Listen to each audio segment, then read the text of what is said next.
So we're going from tango to penguins, quite a contrast, right? Pretty good dancers. Well, they're not quite as graceful. So, this is my most recent trip, actually. I took it in May or March or whenever it was.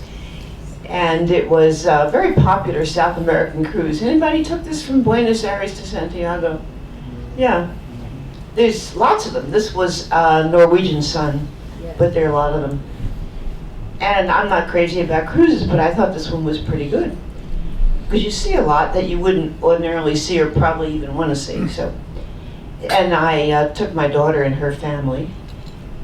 And the more or less part is, it's a little more than the cruise because I spent some time in Buenos Aires and some time in Santiago. So we'll talk a little bit about Argentina and Chile. And it's a little less because it's really not South America, as you'll soon see. It's only 4 countries in South America, and that's debatable whether they're countries or not. So, here we go.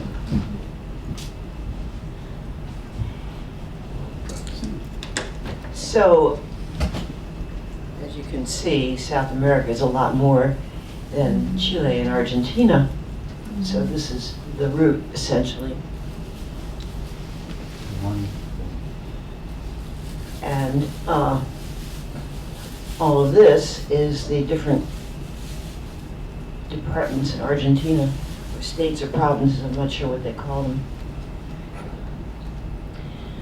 And this is the route of the cruise. So there were a lot of stops, I can't remember how many. And the 4 countries are Buenos Aires, then Uruguay, then all these stops in Argentina. No, not that many, but the Falklands. I don't know if you call that a country, but it's neither Spanish nor Portuguese. And then down, well, British, it's a British overseas territory, right?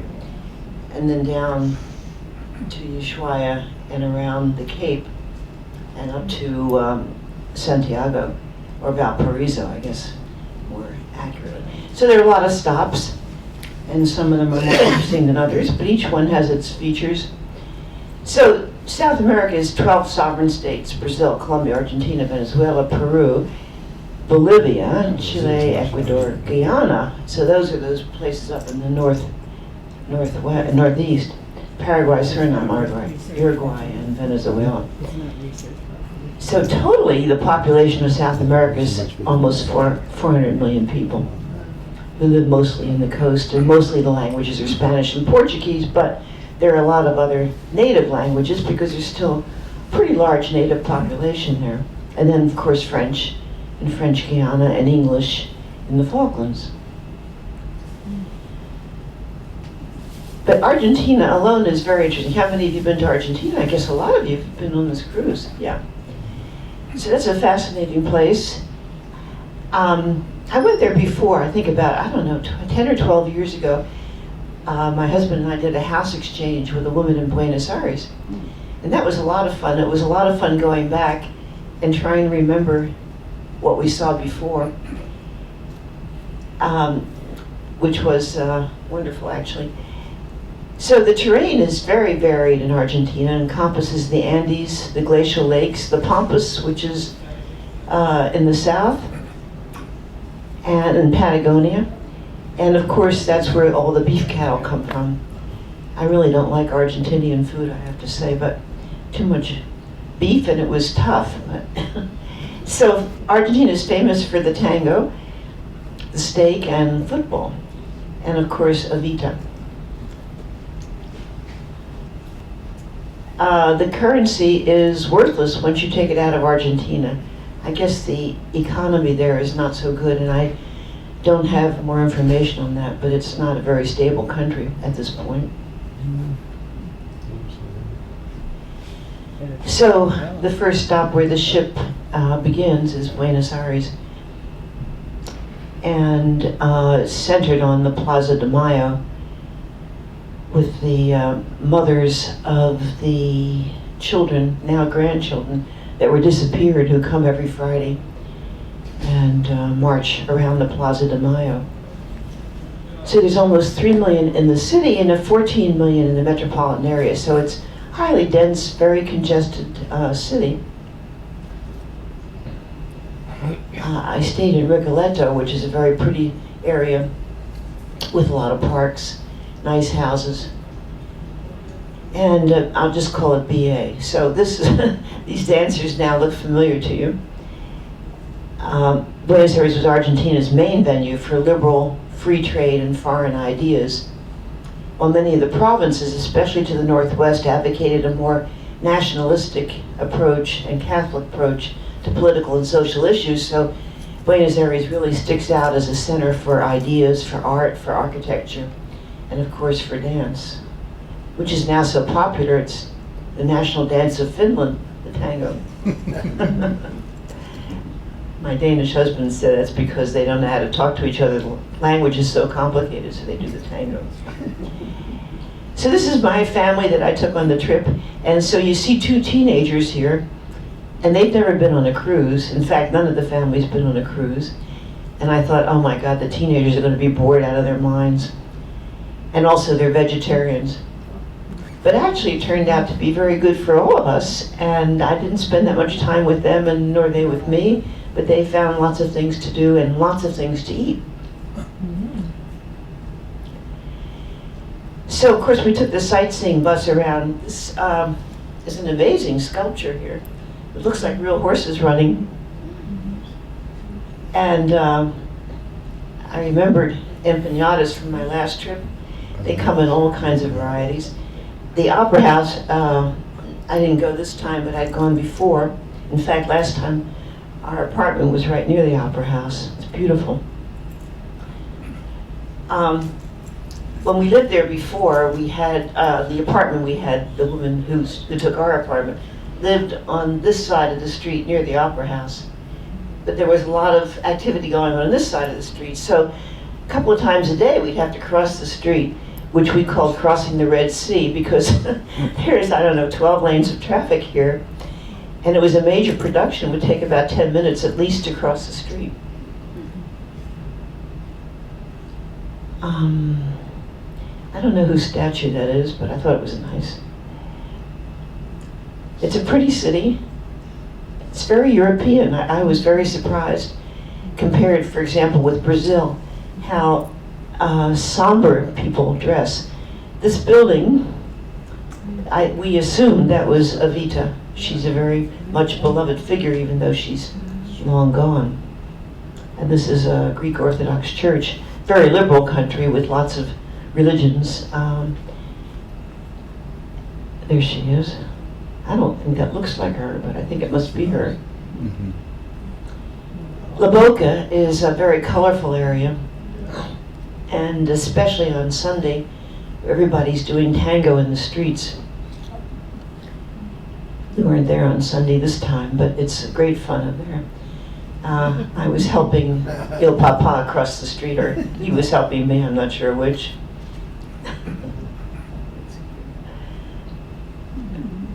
Il Papa is a little shocked at all this tango stuff that's going on here. Very colorful in La Boca, but it's really the only colorful part of town. This is my daughter and son-in-law, in case you didn't recognize them. More empanadas. They're crazy about soccer or football.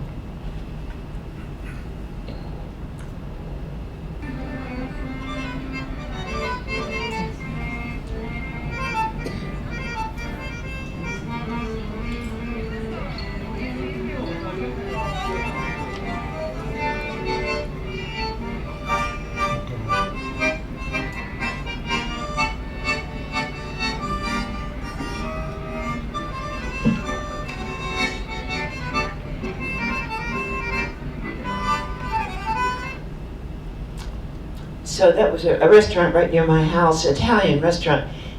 There's a lot of Italian influence in Buenos Aires and Argentina generally.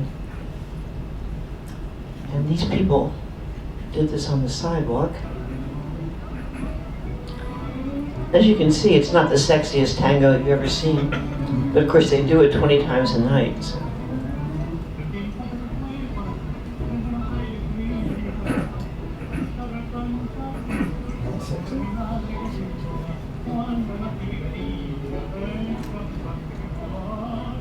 You can watch this while you're eating your spaghetti.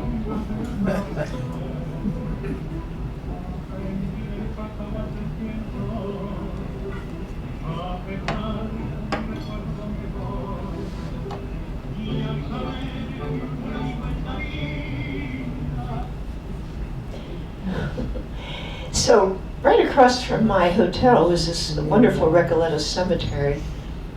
Of course, its claim to fame is that Evita is buried there, Eva Peron. But actually, as a cemetery, it's absolutely magnificent. The sculptures. So this is not marked. It was very hard to find this Evita's grave.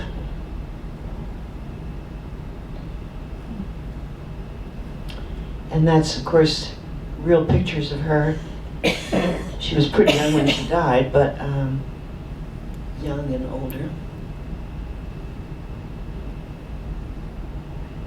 She was a great champion. As you remember from the play, I guess, I don't know if it was a movie or not, but she was a great champion of the poor, and especially the farm workers and labor unions, and very much a feminist. She died very young of cancer. This is the rest of the cemetery.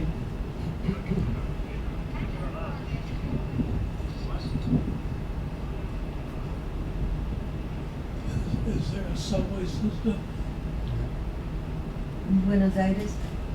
Is there a subway system, was the question? Yes. Is there a subway system? Yeah. Not in the cemetery, no.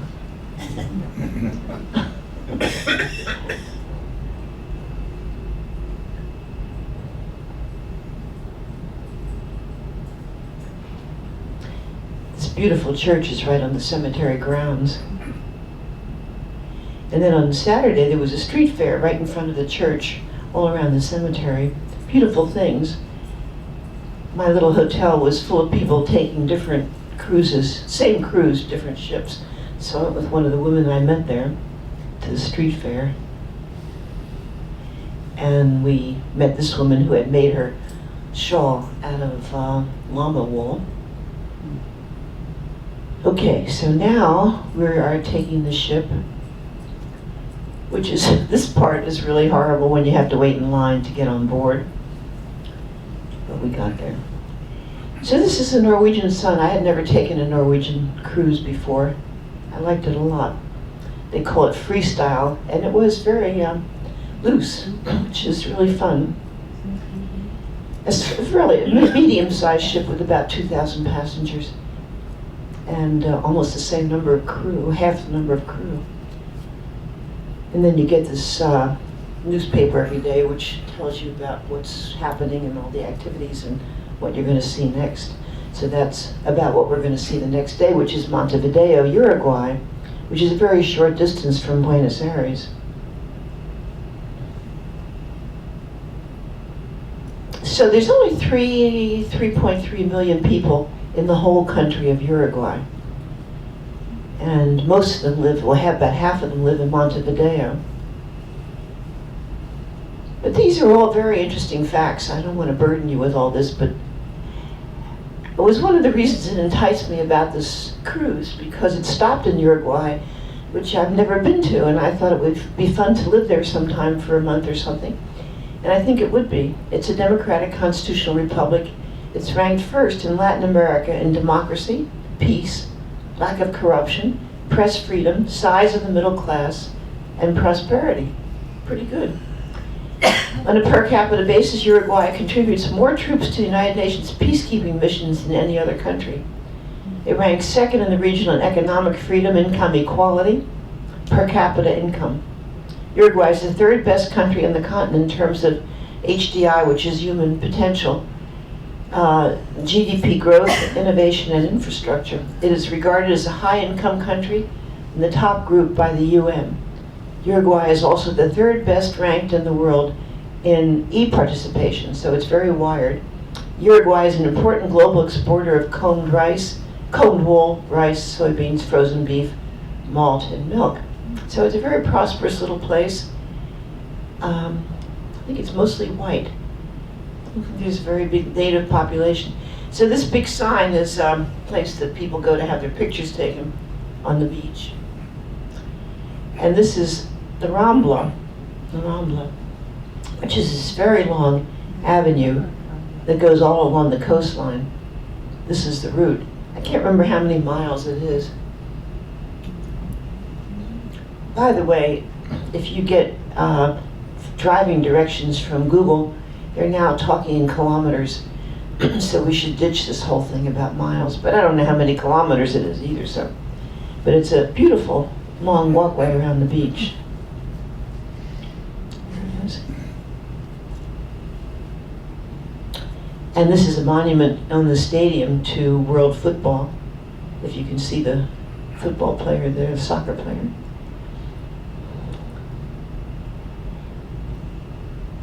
It was in Montevideo that I realized that there was a lot of graffiti or street art. I'm not sure the difference between graffiti and street art, except I think street art makes more sense.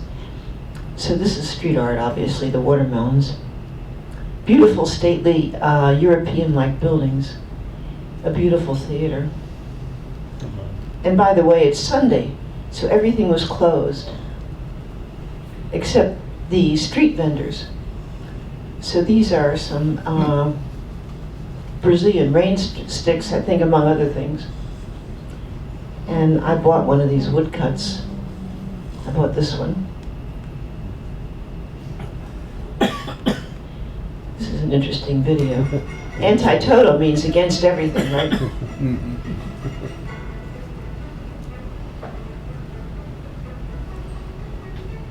This is music coming from this banjo player.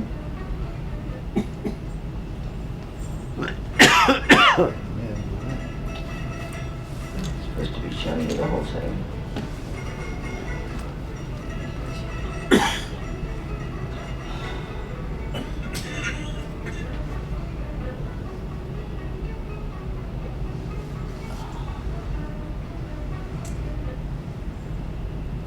I'm not sure what there is to be anti, because things are very prosperous in this country and very free, but there's always something to be against, I guess.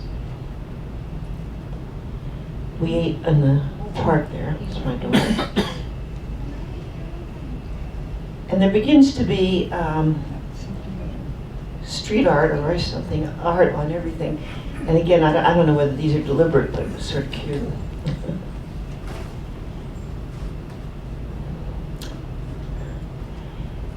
So the temperature in Uruguay is also very nice, pretty temperate all year long, not cold at all. And the electricity, 95% of it comes from renewable sources. And it took less than 10 years to make this shift without government funding, which lowered electricity costs and slashed the country's carbon footprint. Most of the electricity comes from hydroelectric facilities and wind parks. Uruguay no longer imports any electricity at all. This is a classic sculpture along La Rambla. I'm not sure what it depicts. I guess the old days, covered wagon days. Most of the buildings we saw in La Rambla were apartment houses. They looked very nice. They had an ocean view. But then going inland, we saw these rather modest houses, which, before I knew there was a low-income disparity between the wealthy and the poor, occurred to me that these are a lot of middle-class housing here. In 2009, homosexuals were allowed to serve openly in the military, and no discrimination on the basis of sexual orientation. I think that was before we decided to do that. Uruguay ranks first in the world on a per capita basis for its contributions to the United Nations peacekeeping forces. I mentioned that. And in 2005, Uruguay was the first exporter of software in South America. So this is downtown.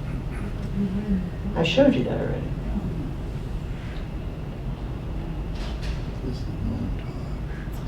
Okay, adios, Uruguay. And back to the ship. See, if that's street art, I guess, as opposed to graffiti. So the next one, so then we're talking about small towns, I guess, in Argentina. Puerto Madryn was the first one. And I remember being there before and actually spending some time there, but this is only a couple of hours. I remember before knowing that there was a Welsh community and stopping in the Welsh community for tea and Welsh biscuits or something.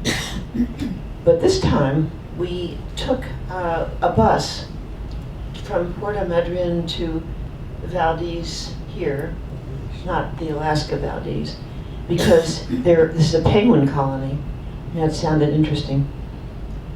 So these, which are on my scarf, a lot of these, which we think of as llamas, are called guanaco.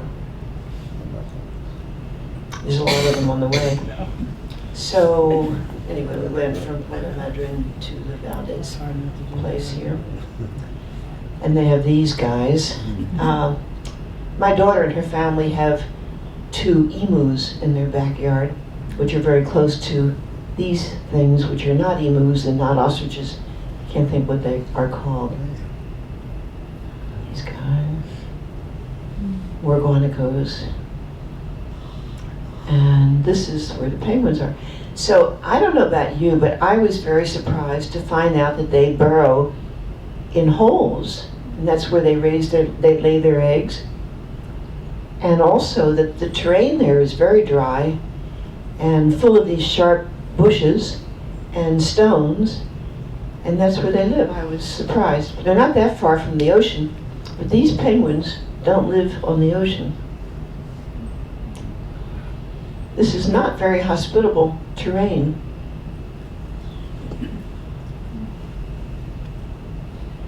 A lot of rocks here, little stones.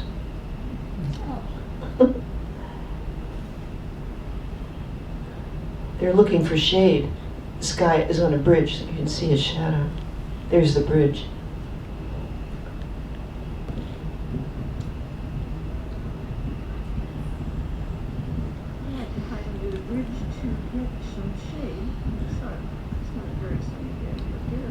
Yeah, I'm saying they're hiding under the bridge to get the shade.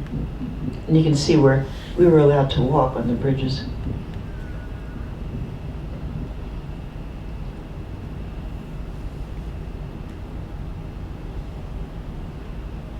They all have mockingbirds there.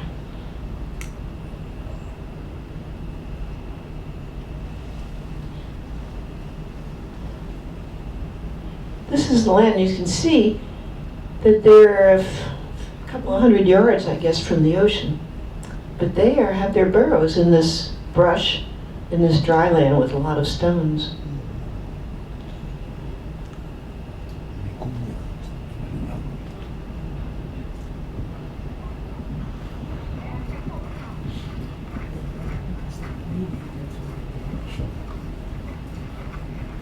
They do pay attention to the visitors, but they don't seem to be scared of us.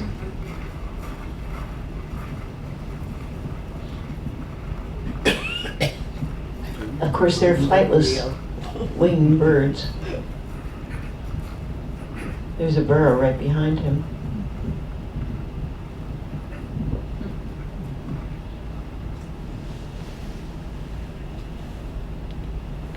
This guy is molting. Looks gross. Another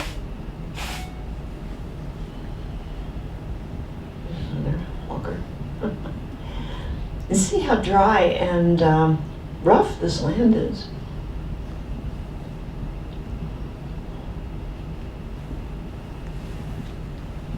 The rope is to protect their territory. Yeah, we were very close to them though.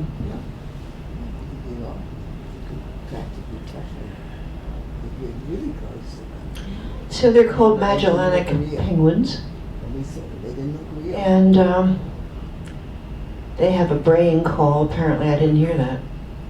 But they can dig a burrow as deep as 2 meters into the soil.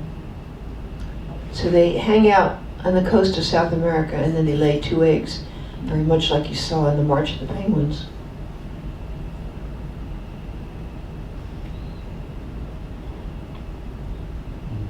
Dry stuff. There's a penguin behind me, undisturbed.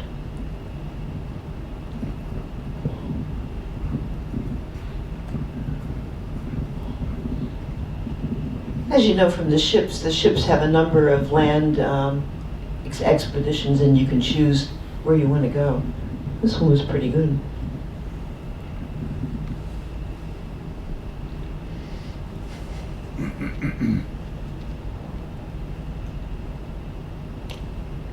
So this is Punta Tombo. They do commercialize these penguins. So my daughter was talking to the guy there. She's very fluent in Spanish, and she was showing on her iPhone pictures of her emus, comparing them with the ostrich-like creatures that they have there.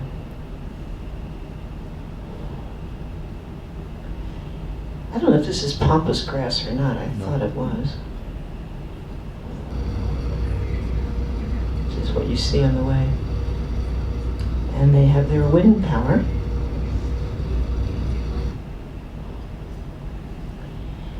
This is downtown Puerto Madryn. We didn't have much time here. This is the view of downtown on our way to the ship. It's a nice little city.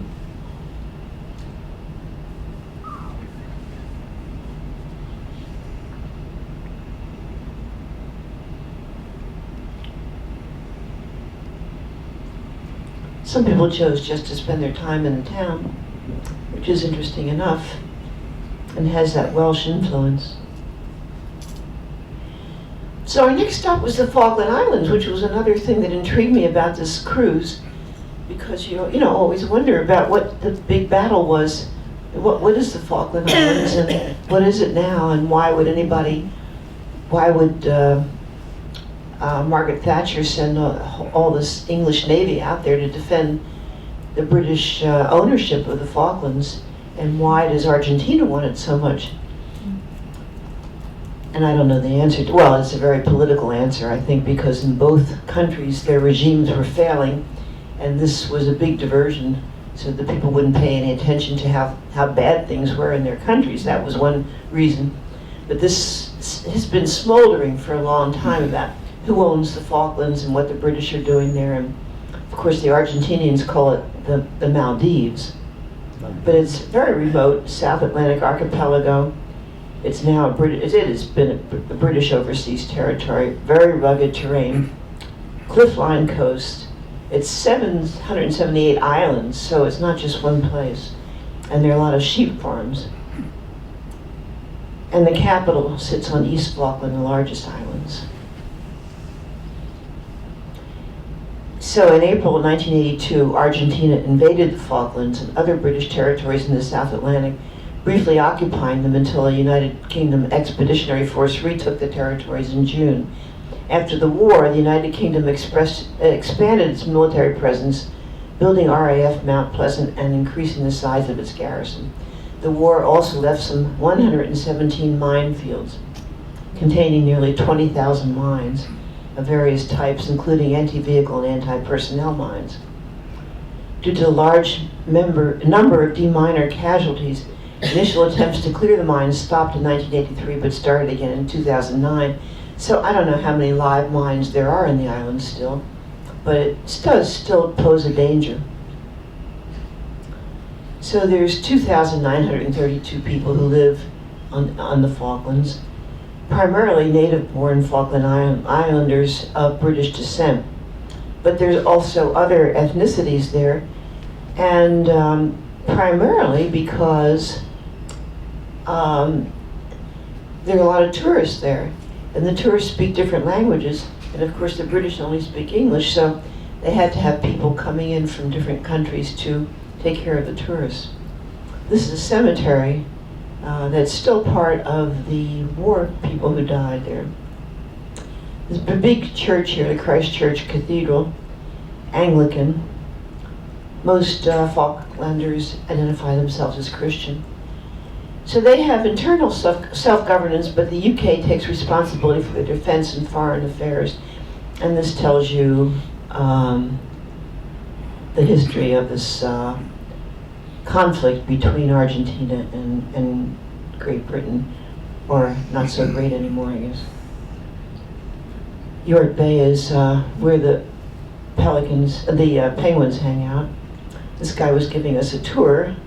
He's one of those, well, he was only there for 3 years, a Brit. And of course the Argentinians say there is no self-determination for the Brits and all that stuff. So, when they had a referendum in 2013, almost 100% of the people wanted to remain British. And that's one reason why Margaret Thatcher sent the fleet over there. But Argentina paid no attention to the referendum.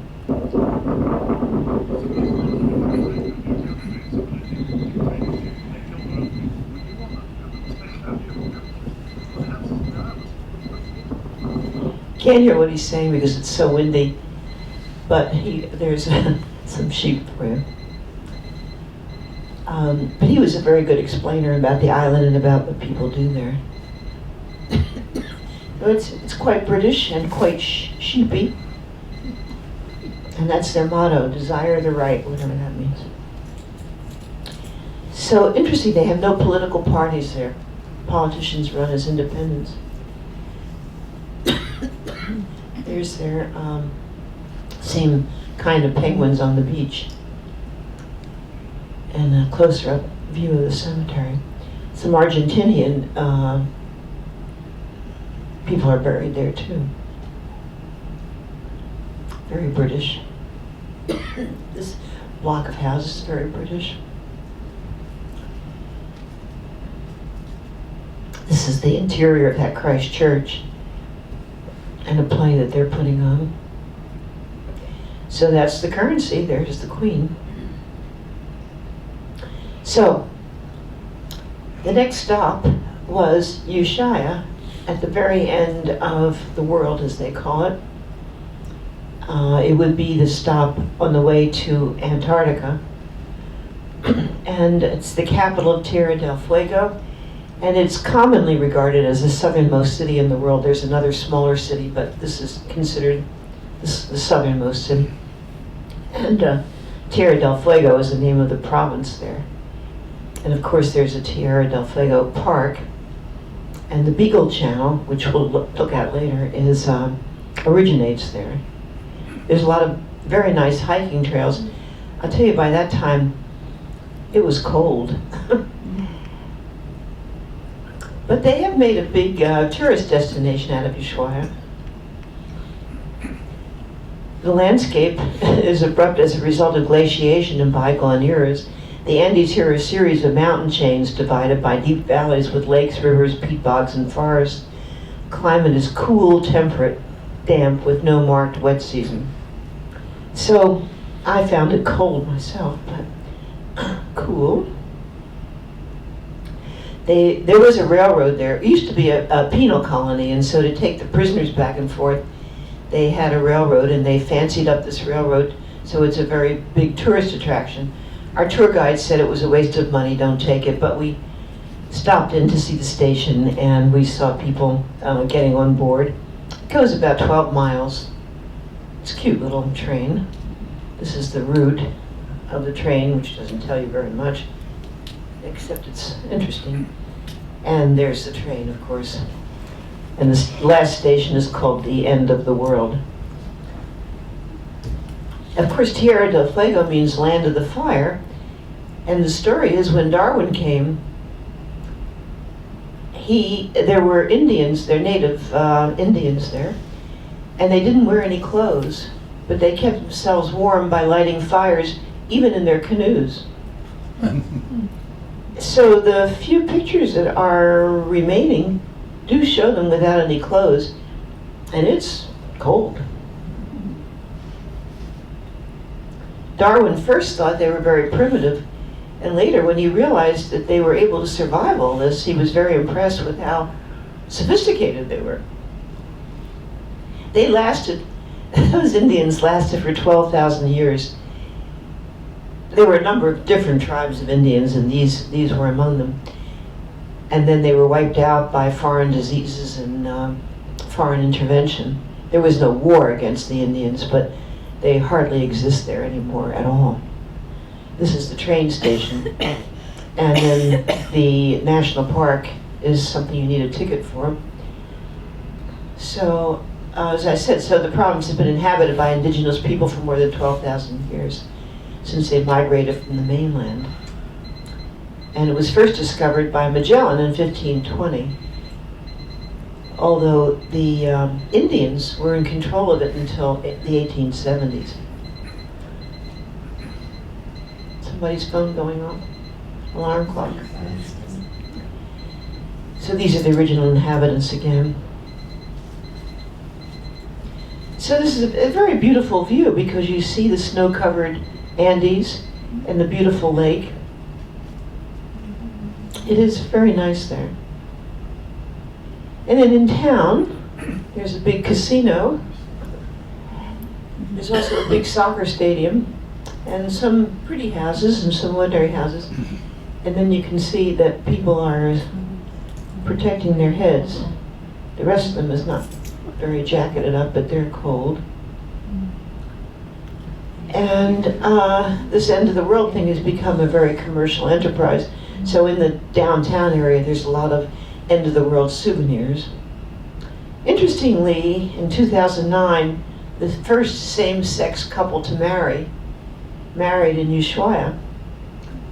It was later changed and annulled, and then they were remarried, but that was quite revolutionary for this little conservative town. This is downtown. I'm not sure about this street art next to this church. The significance of it is. This is the Beagle Channel. So this picture, I can't take credit for it. It was hard to take pictures on the boat. But you can see the glaciers up here. They don't calve like you see in Alaska. But it's a very beautiful ride through the Beagle Channel. So I'm taking this picture from the inside, a nice warm inside, where most of us were sitting. But a few people got on the deck.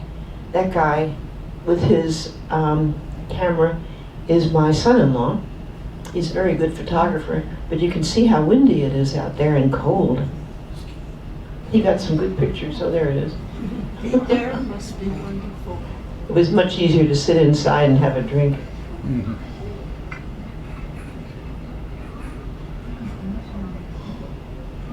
It is interesting to see all the glaciers.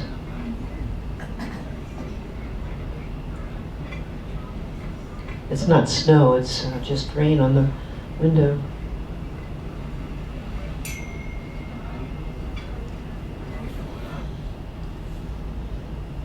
So the next stop is Punta Arenas, which we're now in Chile. And it is Chile. So this is the map that you saw in the beginning. So we saw Montevideo, Puerto Madryn, we saw Stanley, which is the capital of the Falklands, and Ushuaia. So now we're going up the Chilean coast through the Beagle Channel, the Straits of Magellan, the Chilean fords, all very nice, beautiful. And then our next stop is Chacabuco. Oh no, this is Punta Arenas. By the way, that was supposed to be a Guanaco. That was the gateway to the Antarctic. At one time I was considering working down in, can't think of the name of the American base down there. And then you stop in Chile, probably in Ushuaia or in Punta Arenas, to get your gear so you can survive down there. So that's what they called it, gateway to Antarctica. So this is a little bit about Chile. We'll talk more about Chile later. But it is one of South America's most stable and prosperous nations. It leads Latin American nations in ranking on human development, competitiveness, income per capita, globalization, state of peace, economic freedom, and low perception of corruption. It's a pretty good country to live in. It also ranks high regionally in sustainability of the state and democratic development, which wasn't always a democratic state. Chile is a founding member of the United Nations, the Union of South American Nations, and the Community of Latin American and Caribbean States. And this is, you can't see it very well because it's a long, narrow strip of land here, but that is Chile. Very long, so that means there's a lot of temperature differences. And then they own some of these islands that we'll see. My daughter and her husband and the kids were considering where to live. It was my older grandson's he had graduated high school, and it was his gap year. And he had learned Spanish in school, so he decided to pick South America. And I had been to Chile before and was impressed with that it was pretty safe compared to, say, Brazil or Peru, and so they took my advice. I'm not sure if it worked out okay for them or not, but they decided to stay in Santiago for 4 months and then travel around later. So that's where they are now, actually. I have Bernardo O'Higgins' picture there because his name is on everything. And it's such an unusual name. It's certainly not a Spanish name. It's sort of an Irish name, and what are they doing there? Anyway, that was his name. And he was a big military guy in Chile, so a lot of things are named Bernardo O'Higgins Street. Strange. So these are the native occupants of Chile before the Westerners came, and there's still a lot of influence of the natives there in the people's faces, you can see. So Chile got its independence in 1818, and if I'm not mistaken, it was from Argentina. I think at one time they were combined. From Spain. Spain, yes. That seems logical. Sorry, back to, this is back to Puerto Arenas, because I just introduced a little bit about this new country that we're now entering, Chile. Very windy, this place, and cold. But very sturdy and sophisticated and interesting architecture. It is important because it's the entrance to one of 2 free ports in Chile and the gateway to the Antarctic Peninsula. Settled, interestingly, by immigrants from Croatia and Russia who farmed sheep. There are a lot of sheep there. Not anymore, that's not their main industry anymore. But it's pretty close to the coast of Antarctica.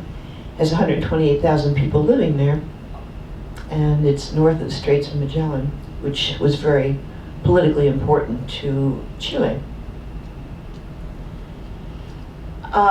Since 1986, Punta Arenas has been the first significantly populated city in the world to be affected directly by the thinning in the ozone layer.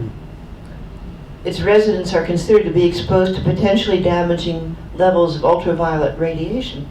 Now, this park is full of sleeping dogs, and whether that's a function of being ultravioletly radiated, I don't know. But I let them lie, of course. A lot of souvenirs here that have to do with penguins. And this is a little inset that you saw before in the town. And the church, a lot of churches. But nice architecture. A very nice museum, which was very crowded. This is not our tour, but other people who had come to see the animals in the way of life when Puerto Madryn first started. It used to be called Magallanes, like the penguins, so this is their university.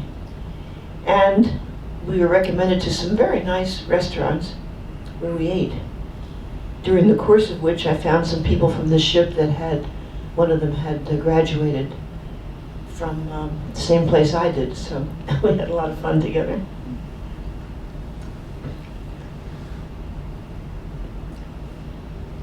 We were very fortunate to have good weather. It's not always the case.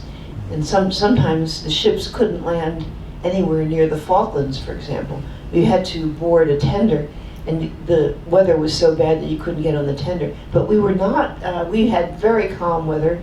We could land very easily in the Falklands, and everything was fine. There was one windy day. This is a picture of it, so you can tell it wasn't that windy. And it was not where we were landing anywhere, so it was a good day to have bad weather. But otherwise, we were very lucky. You can hear the wind.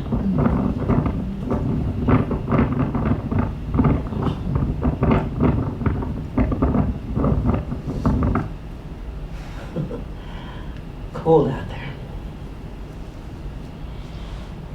So we had a naturalist, very well-informed guy, who would tell us each time we were landing what to expect. Unfortunately, not what to buy, not one of those kind of talkers, but what to expect in terms of the civilization, the history, and the natural environment there. He was very good. So this is Chacabuco and the main port of the region. There's a national park. There were different tours. I guess I didn't take a tour, so I was wandering around down there. And the only thing to do that I could find was shopping. And it was in these three, what are these called? Genetic domes. Geodesic domes, yeah.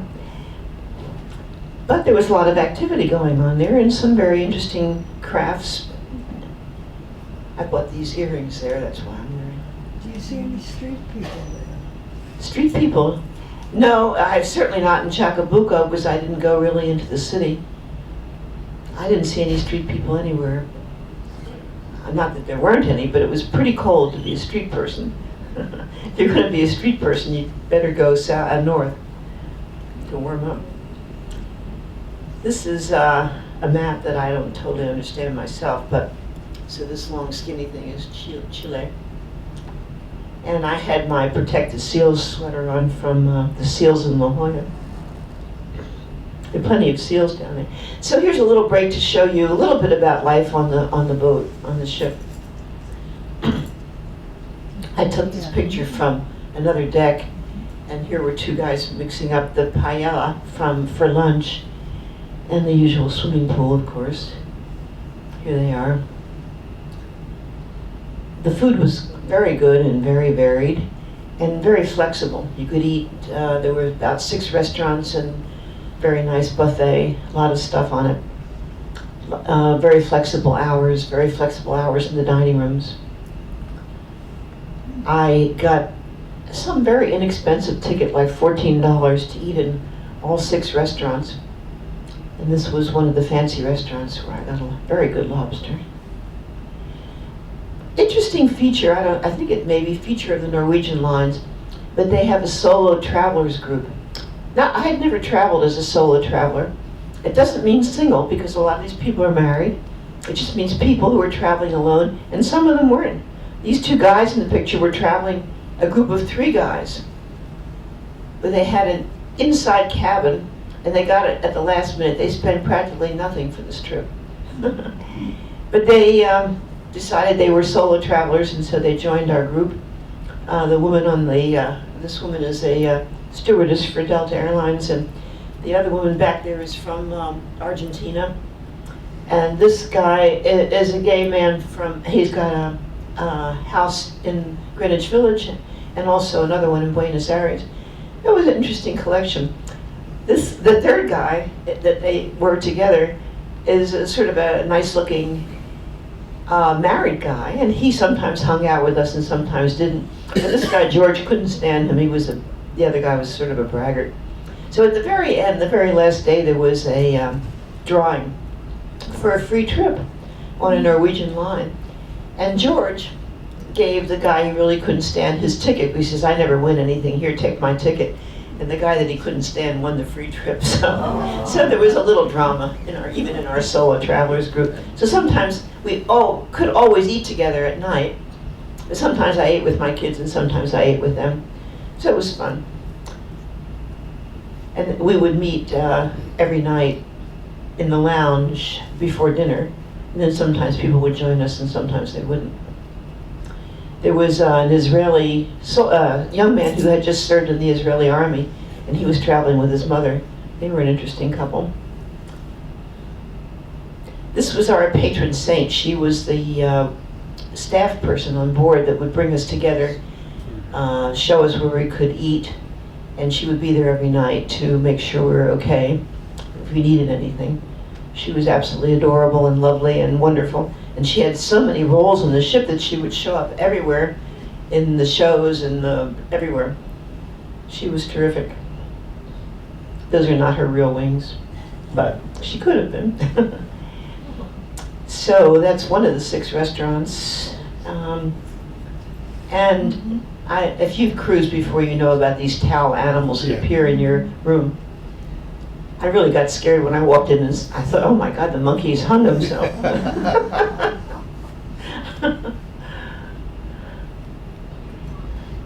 This is a little video of the restaurant, one of the restaurants.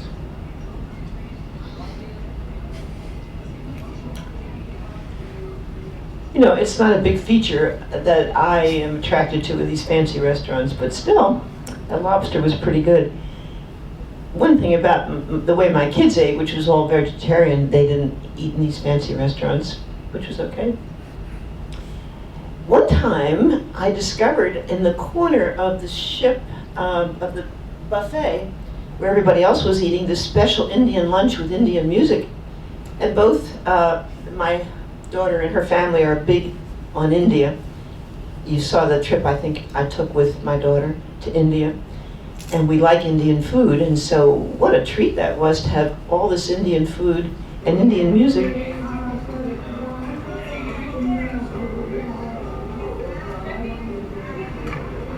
It was really good.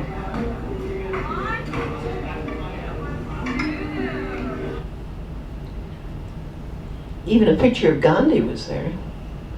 A lot of the crew were Indian. And sometimes the chief chef is Indian. I'm not sure if that was true on this ship, but one time I knew that the chef was Indian, so I asked for an Indian meal, but that chef didn't cook Indian food, and I had a terrible meal. They custom made for me. It was terrible. But this one was really good.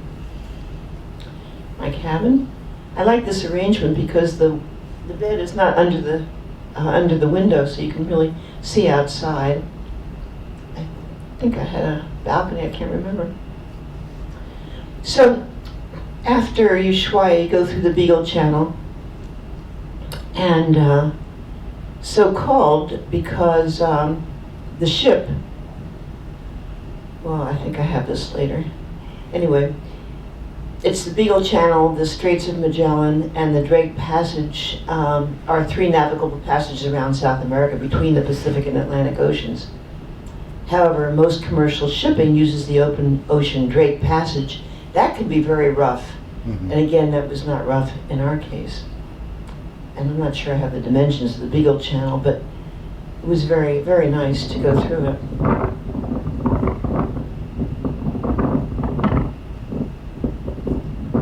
I think I was blown away there.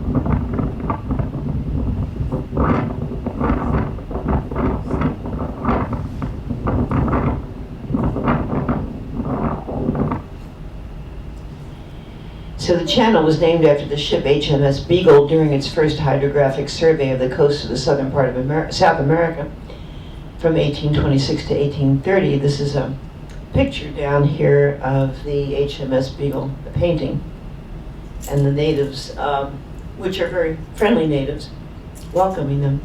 The ship continued the survey in the second voyage of the Beagle. The first voyage ended with the captain's suicide for some reason.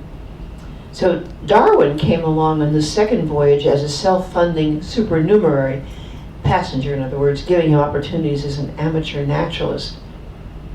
And that's how the Beagle Channel got its name, not because Darwin had a beagle or anything that I know of. You can see in the background these marvelous glaciers. So Darwin had his first sight of glaciers when they reached the channel on January 29th, 1833, and wrote, "It is scarcely possible to imagine anything more beautiful than the burrow-like blue of these glaciers, and especially as contrasted with dead white of the upper expanse of snow." And they are beautiful.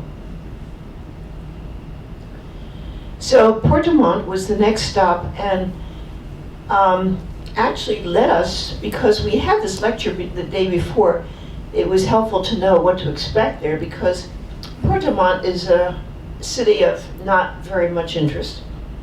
But we took the bus to Porto Varas, which is a very nice modern city, and then upwards to Frutelar, which is a very interesting German-influenced city with a reputation for music.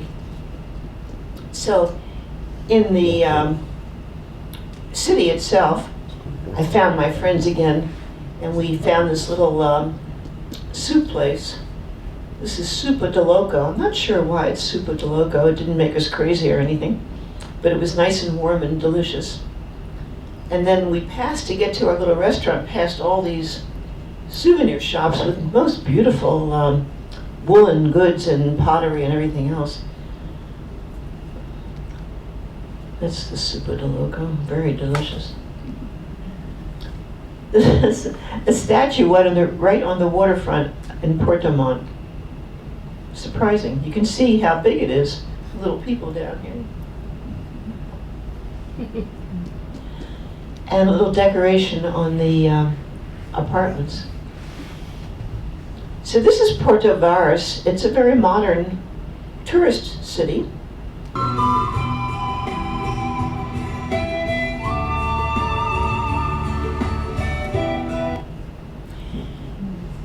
To digress, I remember when we were in Argentina before we went up to the Bolivian border and stumbled across this festival of Andean music.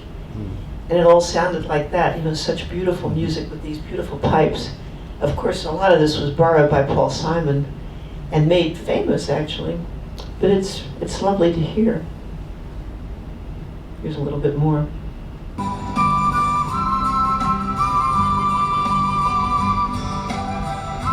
You can see in the background, it's a nice city.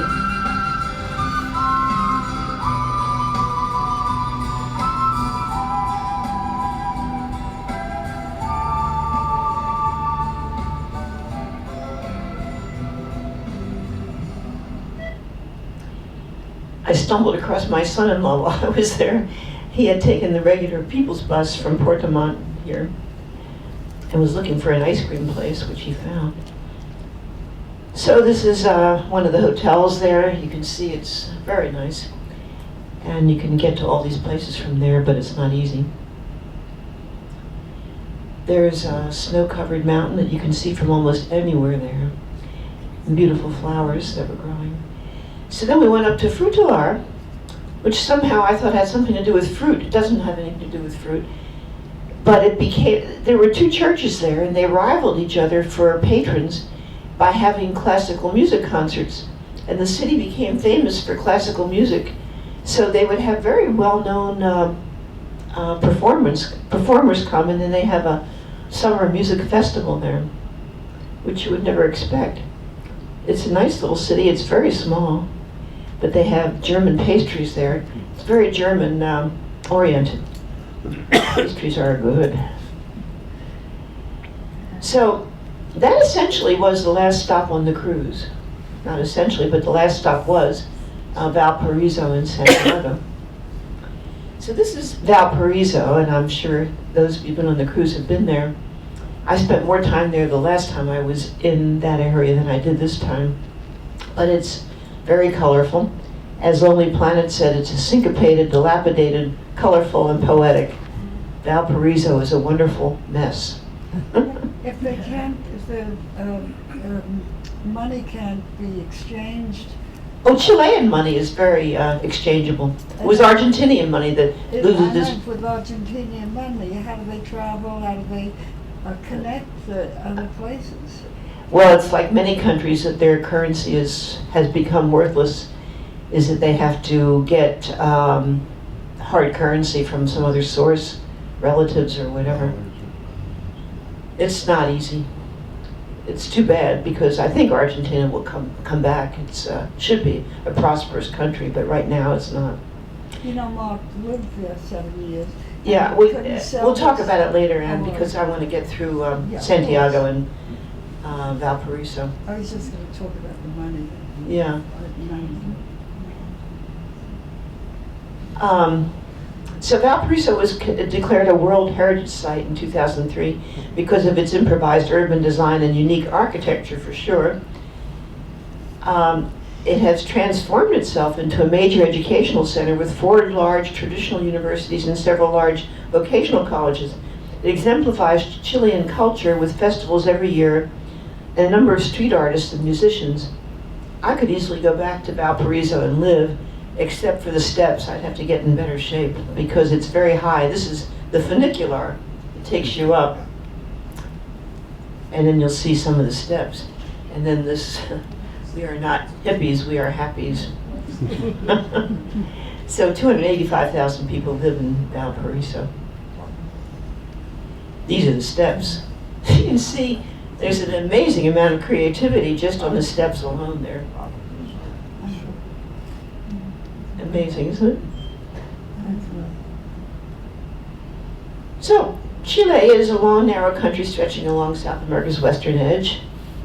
4,300 kilometers of Pacific Ocean coastline. Santiago is the capital, sits in a valley, which probably explains why it's one of the most polluted cities in the world. If it was, I didn't notice it, but it is. I think mostly in the winter, and this was in the fall. It's surrounded by the Andes and the Chilean Coast Range Mountains. About 18 million people live in Greater Santiago.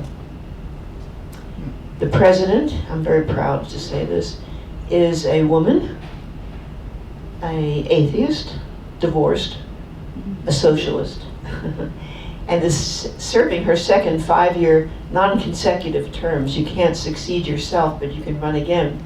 And the people voted for her a second time after they the first time when I found out she was president, I was ready to move to Chile. I thought that was really progressive.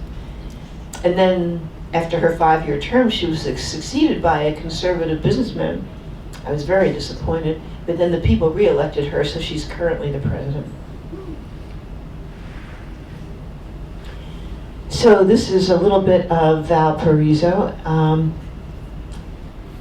It's the second largest metropolitan area in the country.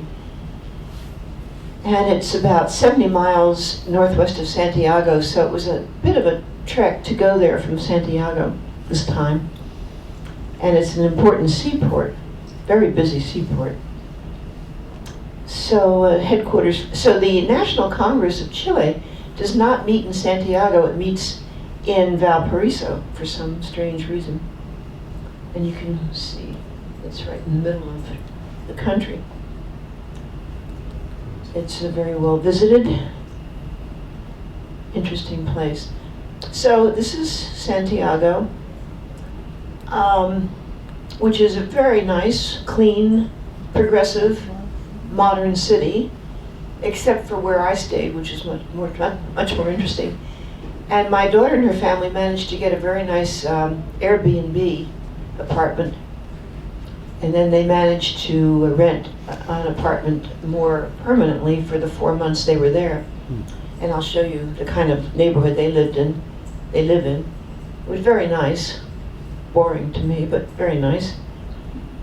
And so northern Chile is the desert. I've got this is about northern Chile, the Atacama Desert, which is full of minerals, especially copper. And then the middle part is agricultural, and this is culture and political center. And then the southern Chile is rich in forests and grazing lands, and features a string of volcanoes and lakes, fjords, inlets, canals, twisting peninsula, and islands. The water is pretty cold there. This is, I think, the presidential palace, if I'm not mistaken, called La Moneda, the money, because it used to be a mint. Michelle Bachelet does not live in the presidential palace. So this is interesting. The educational process is progressive, and yet it's not.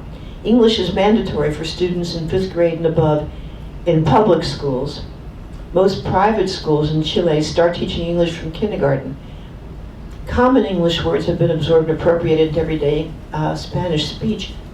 There's a big difference between public schools and private schools, about a $10,000 difference. Unfortunate. Chile has a population of 15 million people, the whole country, but its rate of population growth has been decreasing due to a declining birth rate. Women have a big role, as you know, from the president in Chile, and so that always makes the birth rate decline, and consequently, they welcome tourists. I mean, not tourists, but permanent residents from other countries. And I had started to look up Spanish lessons or something like that in Chile. And I discovered that they were custom made for people from other countries. They really encourage people from non-Spanish speaking countries to learn Spanish. And then they have classes for people from Spanish speaking countries to get used to the country, and especially to Santiago, where most of them go. But still, the population by 2050 is expected to reach 20 million people, which is still pretty small. And about 85% live in urban areas, so 40% live in Santiago. So 53% of Chileans are white, 39% are mestizo, and 8% American Indian, Amerindian, not North American, obviously. So there's still an influence of these native tribes that were there. It became, in 2006, the country with the highest nominal gross domestic product per capita in Latin America. So it has become a magnet for immigrants, mostly from Argentina, Bolivia, and Peru. Chile's foreign-born population has increased by 75% since 1992, and they're welcome there because of the declining birth rate. As of December 2008, there were 37,000 foreigners living there. And this is surprising to me. Roughly 500,000 of Chile's population is of full or partial Palestinian origin. I don't understand anything about that sentence at all. 25% of the population are agnostics or atheists. And of course, Pablo Neruda is from Chile. He received the Nobel Prize for Literature in 1971 and is world-renowned for his extensive library of works on romance, nature, and politics, especially romance. He has 3 beautiful, very personalized homes, one in Isla Negra, right on the ocean, one in Santiago, which you'll see a little bit of, and one in Valparaiso. And they're really wonderful. They're very creative, interesting homes. Santiago Metro is South America's most extensive metro system, very nice. Copper mining makes up 20% of Chilean GDP and 60% of its exports. In Chile, education begins with preschool until the age of 5, and primary school is provided for children between 6 and 13. Then they attend secondary school until graduation at age 17. That's all free. But public education is not nearly as good in Chile as private education. We talked about English being mandatory, and Chilean education is segregated by wealth in a 3-tiered system, and the quality of schools reflect socioeconomic backgrounds. When my daughter was considering where the kids would go to school, she looked at, on the internet, 2 very good private schools, but they required a $10,000 initiation fee, and then tuition on top of that. And since they were only going to be there for 4 months, and the kids go to private school, public school in Australia, they didn't do that. Anyway, they wound up in a private school across the street from them without all this money, a very good private school, just by accident. So this is the president of Chile. She's 64 years old. In her second term, she received 62% of the vote. And there's a continuing concern about this disparity between the rich and the poor in Chile. She has 3 children. She is married now. She was divorced. She went to school in Germany and attended, I don't understand this, Chilean's Army's War Academy. She's a member of the Chilean Socialist Party. And as I said, she served twice, becoming the first woman in her country to do so. And the lawmakers approved civil unions for gay or heterosexual couples after 4 years of wrangling. But there she is. And when you ask people about what do they think about her, it's not a big deal that she's a woman or that she's socialist or that she's divorced. It's, is she doing a good job? Yeah, she's doing an okay job. You know, once it happens, nobody cares whether she's a woman or she's not a woman. I care, but. So there's a marvelous art museum under the presidential palace. Really incredible. This is just a few pictures of it. And here's a statue of Salvador Allende. I have a long story about his overthrow, but let me just briefly say that the United States or the CIA was responsible for overthrowing his regime and putting in place a horrible dictator. I have all this and another thing. But his regime was getting out of hand. It was not working very well. This is, I think I have a slide on all that. I can show you more. The Plaza de Armas is the main square in Santiago. Beautiful church there. You can see it's gotten warm. Quite warm. These are the police using these neat little 3-wheeled things. I was on some kind of tour and they took us to this strange place. And this bottom part is the ladies' restroom. Certainly worth noting. That's me taking a selfie back there. This is a bridge. So I stayed in Bella Vista, which is in a very interesting neighborhood. This is a bridge very close to my hotel, going across to the park. And I went across the park, and actually there's little shops on the bridge. I went across, this is the whole story. If you're interested, we can talk about later on the story of Allende and the overthrow. This is Allende. He was also a member of the Socialist Party of Chile. And things were not going well in his administration, and for some reason the United States butted in and overthrew his reign and installed Pinochet in 1973, which was a disaster. So there was a 16-year-long right-wing military dictatorship that left more than 3,000 people dead or missing. It was really a terrible situation. And it wasn't until fairly recently, 2010, that Chile became a democracy again with free elections. So that's this long story of Chile's political situation. More of it. It happened during Richard Nixon's time. So more street art in Santiago. This is the skyline, and this is the a local playground for kids. Well, this is skyline. So this is a typical, very pleasant neighborhood in Santiago. This looks like the apartments that my kids had the first time their Airbnb. Beautiful apartment. And the second time, I didn't see their new apartment, except we do a lot of Skyping, so I saw the interior. But that's essentially the neighborhood they live in, the kind of apartment. And Santiago's full of these neighborhoods. They're all one apartment? It's one unit. There's lots of apartments, two on each floor. They're very nice neighborhoods. They're very walkable. They have trees. They have grocery stores. They have very good public transportation. Boring. Not where I lived.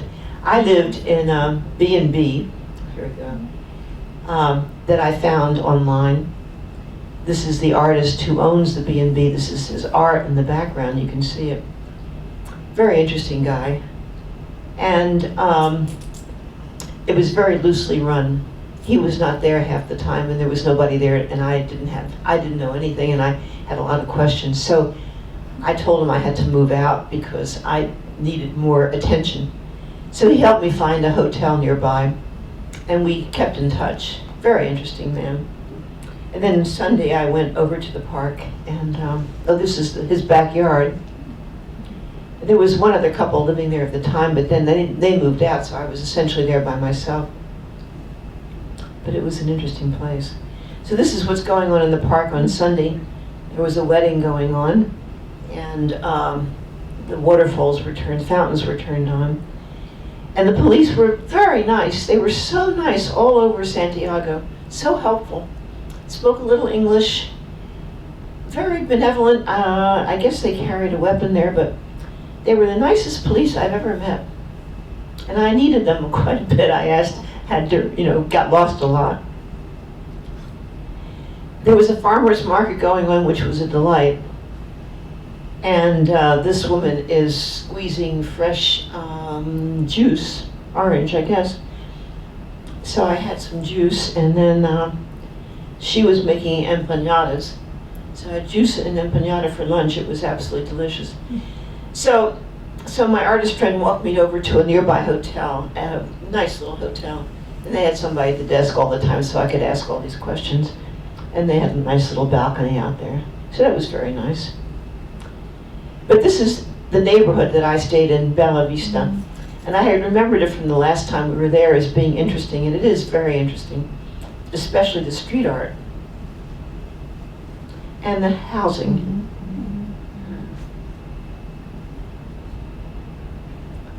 This is a little museum, actually, near Pablo Neruda's house, one of his houses. Street art. This is inside of Pablo Neruda's house.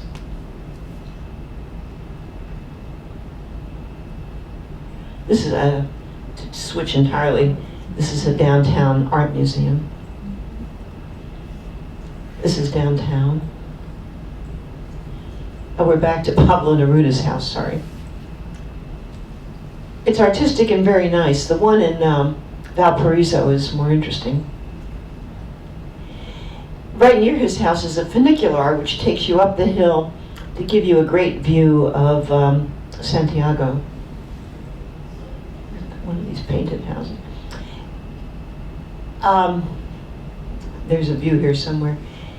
I went to a winery. Conchi Toros means shell and bull, founded by a very wealthy family that still owns it.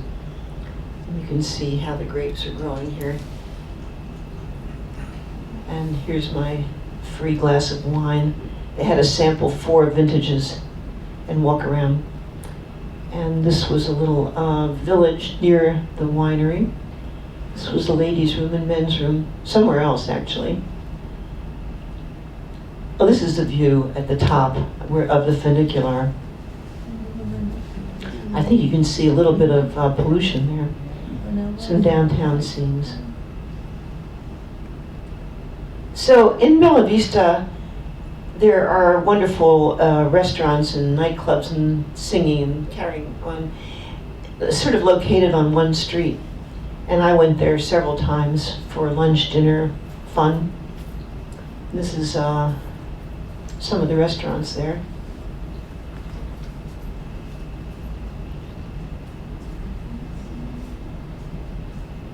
A lot of street art.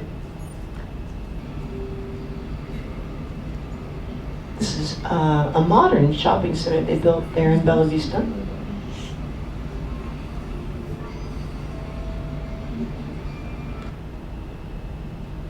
That was an interesting sculpture. It was books. You don't see sculptures of books very often. And these are gift shops. This blue stone is very popular, lapis. Beautiful things they have for sale. A woman on the currency.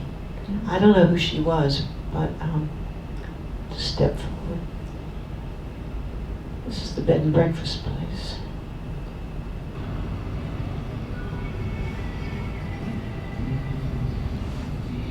This is back to the Plaza de Armas.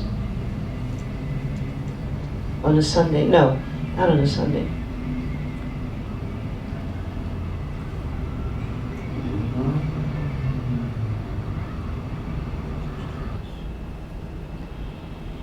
This, back to my artist landlord, this is his work. And he embedded in his work actual fabric. So the pieces of fabric that you see are actual fabric, sort of his trademark. This is his family. He has an extended family. I think he said there are 96 members of his family that all live in Santiago. He's the father of all of them? No. No, his family of origin.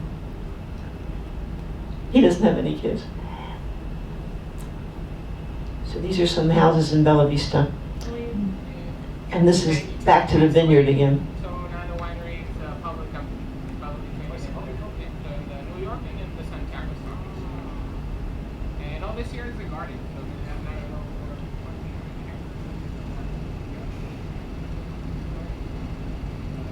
back in the day, for an allowed. Or you're not allowed to. So like palm tree here. That was the family house. Here's Bella Vista again. I love this part of Santiago. So, that's it. He's a street art. Adios, any questions?